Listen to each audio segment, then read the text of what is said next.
Hey, I'm going to talk about a couple of terms, and these are for Chapter 6 on groups and organizations. And so I have my little chart here, and here's the diagram of the social structure, which hopefully you recall. So I've written this on the board a few times. And so the diagram, of course, is an analytical tool, and it helps us to um, try to conceptualize and envision what society looks like. And we have the macro level here and the micro level. So the macro level includes our social institutions, and the micro level includes social groups, and these are groups that we have face-to-face contact with, and statuses and roles. So these are our individual social statuses, and roles being the behaviors that are expected of us. So in groups and organizations, we're going to start out by talking about the micro level a little bit and about social groups. So I'm going to mainly talk to you about primary and secondary groups to get started. And I inadvertently omitted primary and secondary groups from your study questions. So I need to revise that and repost your study questions. So please take note of that. You should have primary and secondary groups. So again, first of all, we are here on the micro level, social groups. These are people who we have face-to-face contact with, like maybe a study group that you're a part of, or like maybe coworkers at your job, or other people who attend the same religious service that you do, or other members of maybe a flag football team that you're a part of. So those are examples of social groups. You interact, and sometimes when you interact frequently over a period of time, you start to build an identity. So you have a common identity with those people. If your study group is continuing on through the semester, for example, then you may start to develop closer friendships with those people, and you may start to depend on them. And maybe they're people who you can go to and say, oh, I'm, frustrated with how I did on the exam, or, yay, I'm excited about how I did on the exam. Okay, so that's social groups. And then drilling down a little bit more specifically, we have primary groups,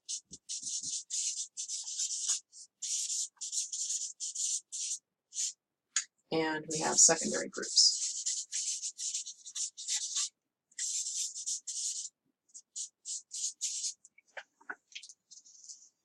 Okay, so so these are types of social groups.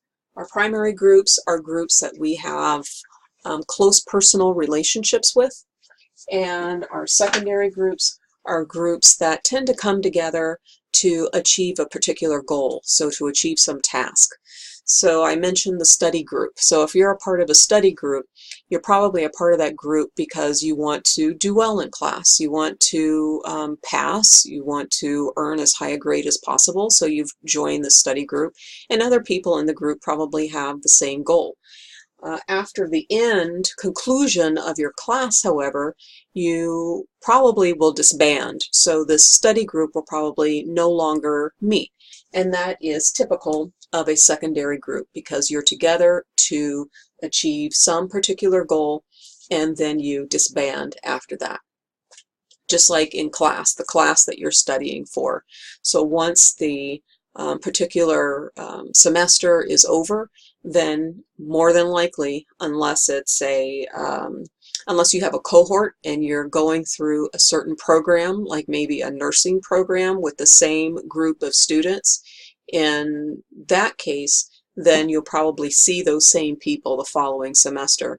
But with most other classes that we have at the college, you're in a class with a group of students, and then at the end of the semester, the end of the quarter, you disband. And that, I think, is probably one of the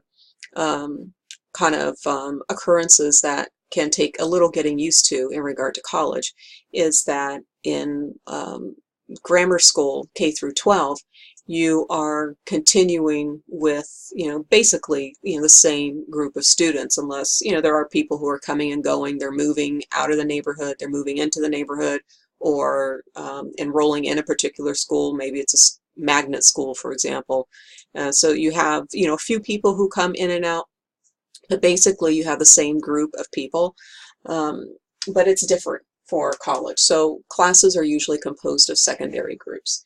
And as I mentioned, primary groups, you have close personal relationships, so you tend to be tight-knit, and you tend to remain together over a period of not only months, but years. So an example might be people who are married.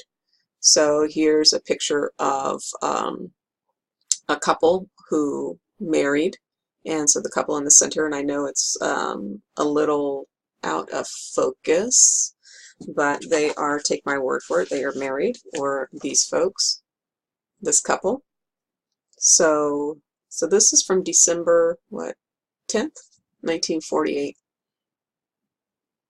And I'm concluding that this is a announcement that they are married. You guessed it. And so these are primary, this is a primary group as well, and I apologize for the focus here. So there they are. And there are others that I have here, but similar dynamic. So that's an example of a primary group. And then a secondary group would be a work group, for instance. So I already mentioned students who you're with in a class or in a study group, or like here, this is the Chaffey College Who's Who employee directory. So these are people who work at the college. And while, if you work with someone over a period of time, you may develop close relationships with them, close friendships. You may even celebrate holidays together. You may marry someone who you met at your workplace. But generally, these are people who, all the Chaffey College people, and this is from a while ago. So some people are still here, some people have retired, and what typifies it as a secondary group is that we often will lose touch with people once we stop working with them. So while we're working with them, we may, even develop friendships with them and enjoy talking to them while we're at work. But for many of the people who we work with, we may not have much contact with them if they go to a different job, for instance. So that's one of the main differences between a primary group, secondary group. Primary groups tend to be more stable.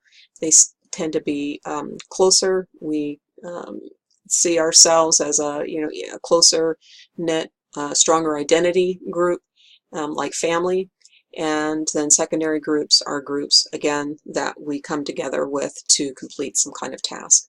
So like this guy back here, this guy back here is, he's actually a friend of a friend. So even though I have a picture of him in my office, a friend of mine thought that it would be amusing to print out this picture. And it's kind of a birthday wish. And so here's this guy who's a friend of my friend who's pictured. So is he, I'll ask you, is he a member of my primary group, or is he a member of my secondary group? Primary group or secondary group? Are you thinking about that? Maybe he's somewhere in between, because I'm not actually in, I don't have face-to-face contact with him, and I actually have not met this person. But we are friends with, we share common friends. So maybe we are semi-primary group, semi-secondary group. So the point is that we may find people in our lives where we have, that come about as a result of a network of relationships that we have. And that network of relationships where, one person leads to another, and then another, and another, and then we end up knowing some people indirectly in our lives. So even though many of the people in our lives can be divided up into these separate categories of primary and secondary groups, there are some other people who are a part of a larger network that we are a part of. So there is your short introduction to social groups, primary and secondary groups. I'm going to come back and talk about in-groups and out-groups.